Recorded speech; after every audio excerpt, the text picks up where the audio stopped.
क्या आपको लगता है कि होली सिर्फ प्रहलाद और होलिका की कहानी है? तो आप एक और रहस्य से अनजान हैं। दक्षिण भारत में होली को मन्मथ दहन भी कहा जाता है, वो दिन जब प्रेम के देवता कामदेव भस्म हो गए थे। उस समय दैत्य तारकासुर ने तीनों लोकों में आतंक मचा रखा था।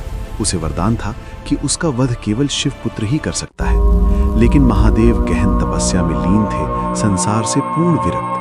देवताओं ने अनेक प्रयास किए, पर शिव समाधि से बाहर नहीं आए। अंततः सभी देवताओं ने कामदेव से प्रार्थना की, यदि आप शिव के हृदय में प्रेम जगा दें तो संसार बच सकता है। कामदेव जानते थे कि यह प्रयास उनके लिए विनाशकारी हो सकता है, फिर भी सृष्टि की रक्षा के लिए वे तैयार हो गए। वे वसंत ऋतु को साथ लेकर कैलाश पहुंचे। वातावरण सुगंधित हो गया, पुष्प खिल उठे, मधुर पवन बहने लगी। उसी समय पार्वती शिव की सेवा कर रही थी। कामदेव ने अपना पुष्प बाण चढ़ाया और शिव के हृदय पर चला दिया। क्षण भर के लिए शिव की समाधि टूटी।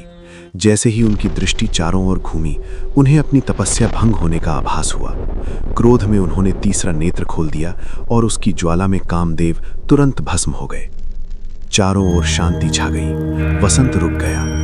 कामदेव की पत्नी रति विलाप करने लगी। उनकी करुण पुकार सुनकर शिव का क्रोध शांत हुआ। उन्होंने कहा, कामदेव नष्ट नहीं हुए हैं, वे अब अनंग रूप में रहेंगे, बिना शरीर के भी संसार में प्रेम का संचार करेंगे और द्वापर युग में पुनर्जन्म लेंगे। युगों बाद द्वापर में वही कामदेव भगवान कृष्ण और रुक्मिणी के पुत्र प्रद्युम्न के रूप में जन्मे। जन्म के तुरंत बाद दैत्य शंभरासुर ने उनका अपहरण कर समुद्र में फेंक दिया, पर वे जीवित बचे और बड़े होकर उसी दैत्य का वध किया।